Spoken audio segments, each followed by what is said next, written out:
Alumni, is it possible that God is keeping anniversaries that you've long since forgotten?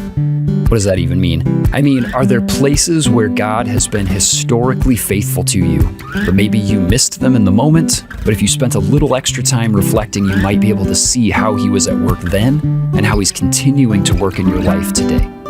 Today, we return to the topic of doubt with Dr. Heather Thompson Day, but we're looking at what happens after doubt. What does it look like when God shows up, but maybe we don't notice it until after the fact? Heather shares how reflection becomes revelation and how growth rarely comes through instant answers, but through patient faith. Welcome to After 4, your podcast for navigating life after graduation. I'm your host and guide, John Steele, and this one's for you, alumni. Heather, as you are able to look back on some of those things, are there places where you can identify, like, this is how God showed up, or this is the way that in the midst of doubt, even if I can't see it in that moment, this is the way that I tend to notice that God shows up when I look back and sort of re-observe those moments with a little bit of distance? Like, are there ways that God shows himself to you in these places of doubt that you've experienced? Yeah. So something I'm a big fan of, a spiritual practice of writing everything down and putting the dates. I write down everything. I mean, my darkest days I'll write down, and my best days I'll write down. Or if I just feel like the Spirit is putting a dream or something on my heart, I'll write that down. I'll put the date. Yeah. And then what I have found, and I really challenge people to do this because it changes your faith. I have found that God will keep anniversaries with me that I had long since forgot. So the day, I'll just give one example. The day I preached my first sermon, the Lord sent somebody to fund my entire ministry this year, which is the reason I'm now able to do this full time and not go back to teaching. He sent somebody to make a donation to fund my entire ministry on the day I preached my first sermon, but 12 years later, the anniversary. And the only reason I know that is because I had written it down. And once I started to notice, oh my goodness, God really pays attention to the details of my life.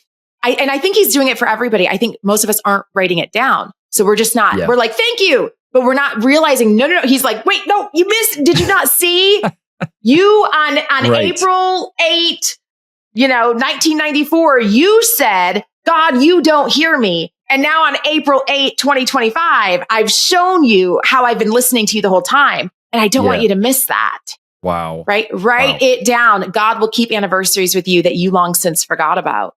Yes. I keep being reminded of this. This is not exactly the same thing, but I think it's in a similar spirit. I keep being reminded of the practice of the daily examine and just what a powerful thing that is to, like, wherever that is. Most people talk about at the end of your day before you go to bed, to take 5 minutes and to just recount the day and to say, where are the places that I noticed God?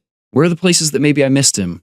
And what does it look like to again, and maybe to do it out loud, as you've already encouraged us, and to sort of wire our brain to continue watching for God and to remember and to recall, so that hopefully further down the road, especially if we're writing it down, also, we are better able to recall those moments, but also we are priming our brain in the moment to be more likely to spot God, even in the difficult places, and to say, like, wow, this really sucked, but I know that God was walking through it with me. Even though it was a bad or a hard moment, and maybe 5 years from now, I'll look back and say, this was God's mercy that this didn't work out the way that I wanted it to.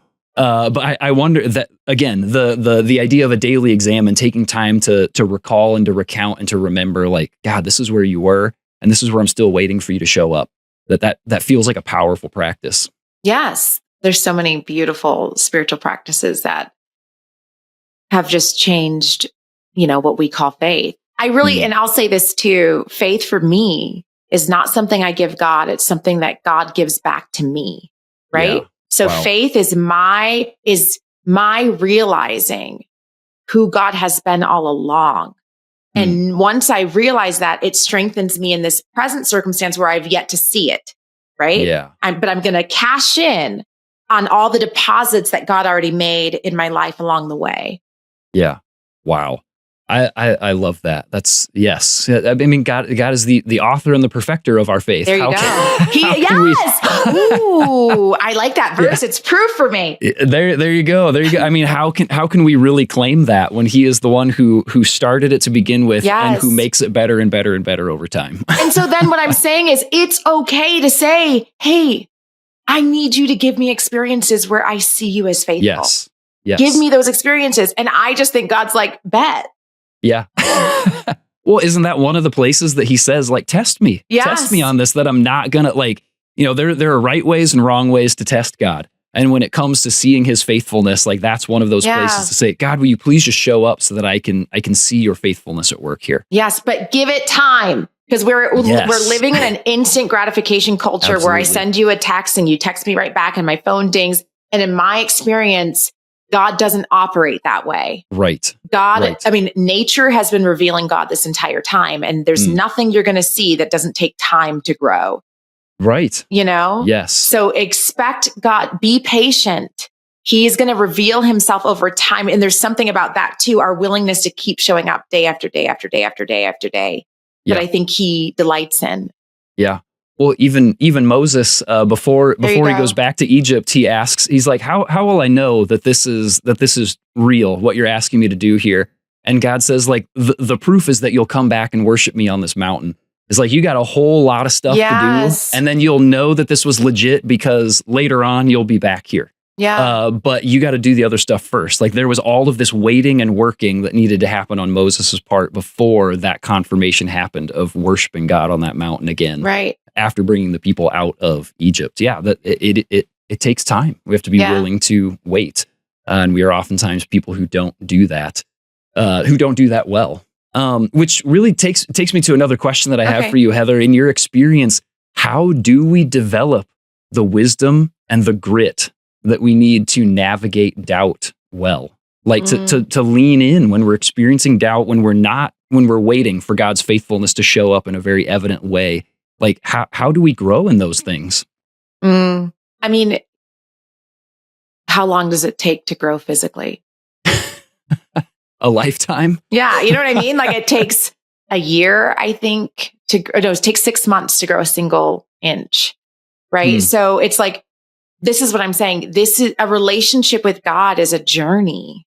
Yeah. Using Moses, as you just said, Moses is 80.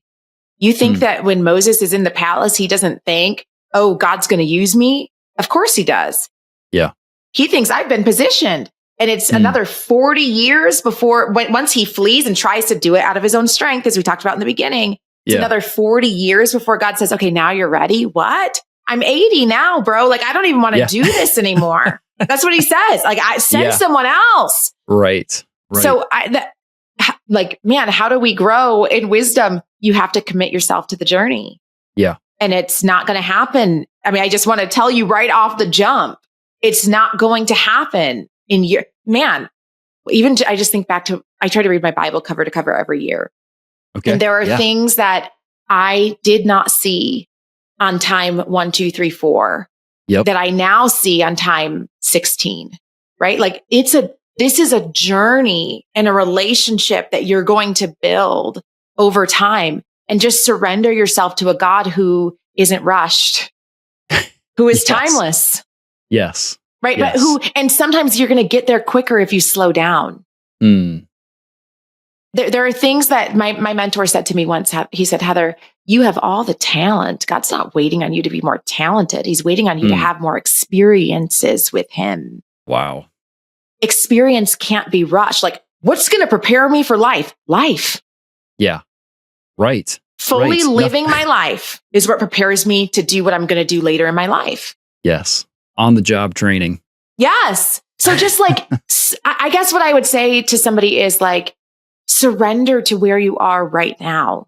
Don't like even this space. Okay. So we're talking about, oh, what am I going to do? I don't know where I'm going to be in 5 years. Like, so surrender to this day right now. Right. What day is it today? Is it Wednesday? Is it Tuesday? It's Tuesday. Yeah. Surrender to Tuesday, awesome. And to this space of, God, are you going to show up? I have no idea what you're going to call me to. I don't know where my job's going to be. I don't know if I'm even going to live in this town in 3 months. Surrender to that space and say, what are you teaching me in this moment? And I'm telling you, a person who lives their life like that, day after day after day after day, 10 years from now, you're going to look back and people are going to say, how did you get so wise? Well, how do I tell? I just lived it with the Lord. I walked on this journey with him. Yeah. Yeah. Some of what you're sharing makes me think I've spent a lot of time over the last few years thinking about the first few verses of Psalm 1, about talking about the person who is blessed, and that, it's not somebody who does this or this, but it's somebody they're like, they meditate on God's word day and night. They lean into God's word. And those people are like a tree planted by streams of water. They bear fruit in its season, not all the time, but in its season, which I think is really interesting, that its leaves don't wither. And then it says, in everything that they do prospers. And so in my brain, I've thought about that prosper word, that I've been like, okay, so everything I do is going to be successful. Sorry, that says, at least in the NIV, it says, in everything that they do, they will prosper. And I've started, my mind has been changing a bit about this, that like, no, not everything that you do is going to be successful, but you will keep on thriving in the Lord because you were planted by streams of water. When the rainy season comes, when the drought comes, when whatever good or bad thing comes by, that you will continue moving forward in life and in health with the Lord, because you are planted by that stream of water. And that will prepare you for the day that fruit does develop. You will be ready because you were planted with the Lord there. And but there will be seasons where rough things are happening around you. And that's just the way that it goes. But you will weather those storms, you will weather those droughts, because you are drawing in the goodness of the Lord. Your life is coming from the Lord through all of those seasons. What did it look like for Jesus to prosper? At the height of his ministry, he has about 150 people. Yeah. Our mega churches today would say you're a failure. Right. What does prospering look like in an upside down kingdom from heaven's perspective? And that, I'm telling you, I just think there's so much we don't see clearly, because prospering is my faithfulness despite my circumstances, not because of them. Right. That's prosper. Yeah. Jesus is in the garden saying, Lord, like, are we sure we have to do this? Right. Yeah. But he stays. Jesus is preparing the entire time for his death. I just think 11 of the 12 disciples are brutally murdered. I just think American Christianity isn't honest with itself about what prospering in an upside down kingdom looks like. And I really think what it looks like is my willingness to be a blessing, even when I don't feel like I'm receiving one. Yeah. My willingness to bring kindness and love and mercy and joy, even when I don't feel like I'm getting that back. Loving my enemies. That is spiritual prosperity. Yeah. Yes. And it's available to you at any time. Right. Yes. And as we've been discussing, that doubt is a part of that process. And what does it look like to continue being a blessing in the midst of, boy, I don't necessarily feel like I'm getting the resources I need to believe what I'm doing or what I say I'm supposed to do, but I'm going to continue being a blessing. I'm going to continue. Please. John, I really think that is a blessing that only belongs to the righteous. The wicked could not conceive of being a blessing when I'm not receiving one. Yeah. And that is why God's presence is available to the righteous at any time. Because I don't have to believe that God is blessing me in order to be a blessing. And when I choose to be a blessing, God is with me. Right? Like this is available to us at all times, despite our circumstances. And I just want to hammer this home because maybe I've already said it, but I just want to make sure people receive it. That like doubt is, I don't know if it's possible in this earthly system with spiritual warfare to not experience it. Yes. It's about, but what are you going to do? Right? Like there's times I've gone on prayer walks and not said a word. And my faith was in my feet. Yeah. The doubts were going, but my feet got up and I said, I'm just going to walk this block with you, Lord. Right. Yeah. And that was my faith. And I think that's what God is looking. It's not that doubt is never going to come or that doubt is now a symbol of my weakness. Doubt is just part of the human experience. But what are you going to choose to do despite it. That's your faith. Yeah.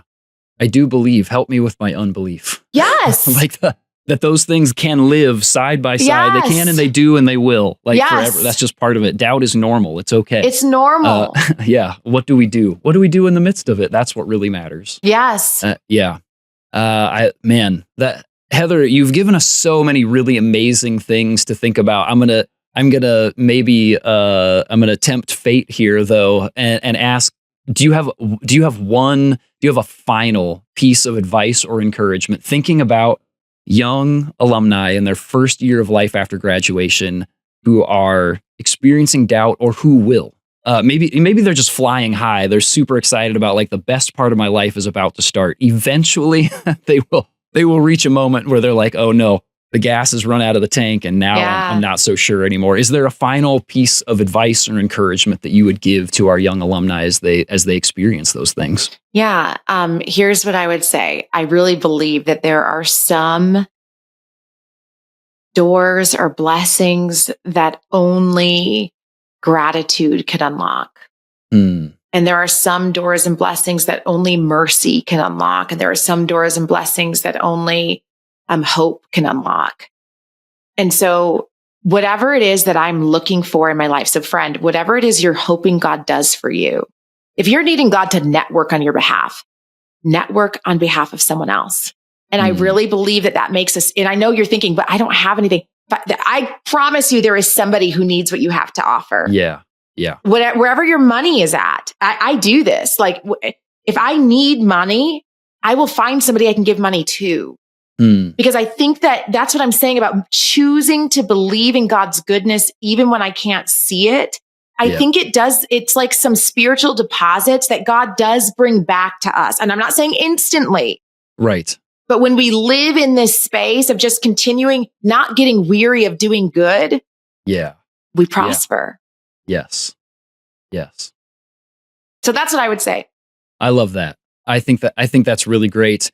Don't tire of doing good. That feels like a really good, whether good is coming your way or not. Yes. Keep offering good to others. Generosity, mercy. Humility. I love those invitations. What a great invitation to continue walking in the way of Jesus. Who really didn't receive a lot from the people around him, and continued giving and continued to everything. Do it, like literally down everything. to his life. Yes, exactly. Yes, may we be like that in a time and in a culture, in a context that does not disciple us to live that way. Right. May we live that way. Heather, you've recently released a book. As you're an author. I know you've released a number of books, and one of them with InterVarsity Press a while back. Yeah. But you have just released a book though, and I think there's some of these kinds of things that come up in this book. I think you're speaking from a lot of experience and research. Please tell us about the work that you've done with this book, and any other ways that our alumni can continue engaging with your work and your teaching, if they'd like to after hearing you share some of these things. Yeah. So Martin B. Copenhaver found that Jesus asks far more questions than he gives answers. He asks over 300 questions. I think it's 307. Of the 183 questions he has asked, he only directly answers 3 of them. Gosh. So Jesus seems to believe that questions are more important than answers, because questions build relationship. The church, by the way, does it the opposite. We love an answer. Oh, yeah. We are very uncomfortable with questions, right? Yeah. Jesus does just the opposite, right? And so the first question that God asked me to ask is, what could I be getting wrong? Lord, please search my heart. What could I be getting wrong? And reveal it to me so that I can live this thing out more fully.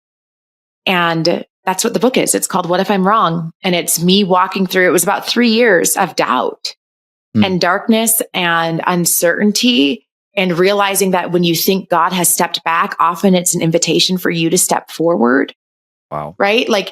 Oh my goodness, it's just the most precious book. And please read it to the end, because there's a miracle at the end. That when I started the book, I was writing, honestly, a book about just what to do when it feels like nothing changes and your circumstances, don't let your circumstances defeat you. And then the Lord was like, you will not write that book And he gave me this incredible miracle that's just unbelievable at the end of the book that I share. So I just hope it encourages people if they're going through a season of questions that it's okay. And actually, Jesus welcomes our questions, and he had quite a few himself. Yes, absolutely. Oh, Heather, I love that because once again, I mentioned this at the top, but I really feel like there's just a number of experiences and work that you're doing that our alumni can really identify with right now in this big season of change, this big season of questions. And I think that there's just a lot of encouragement and hope that they could receive from reading this book. And I hope so. Yes, thank you. Thank you so much for sharing that with us. Thank you so much for sharing your wisdom and your experiences, and just it's been a lot of fun just to get to hang out with you, Heather. I've really enjoyed our time together. Thank you so much for having me. Alumni, surrender to Tuesday. Trust that God is at work today in your overwhelming job, in your frustrating church shopping, in your lonesome Friday evenings, and in the parts of life that just feel fractured and broken. These are the moments that weeks, months, years from now, you'll be able to look back on and say, wow, now I can see it. God was moving in mysterious ways and was making a path for me. Write down the things that you're asking God, and write down the moments when you realize that He's answered you. God is faithful. Just wait and see, alumni. Heather, thanks so much for joining us for these last couple episodes. I'm so grateful for your generous investment of time and wisdom. Alumni, if you'd like to follow more of Heather's work, check the show notes for links to her website, to her Instagram, and her book, What If I'm Wrong? Navigating the Waves of Fear and Failure. And come back next week for a very real-life story from an alumna like you about her faith journey after graduation. It has not been easy, and it is still not easy. We're going to chat about the very real challenges and the very real hope that coexist in our faith lives after graduation. Don't miss it. Until then, consider sharing this episode with someone who needs to hear it, and I will. Thanks for listening to After 4. This podcast is brought to you by the InterVarsity Alumni Relations Team, hosted and produced by John Steele, production assistance by Mike Santera, edited by Caleb Leppert, and our After 4 theme music was written and performed by John Steele.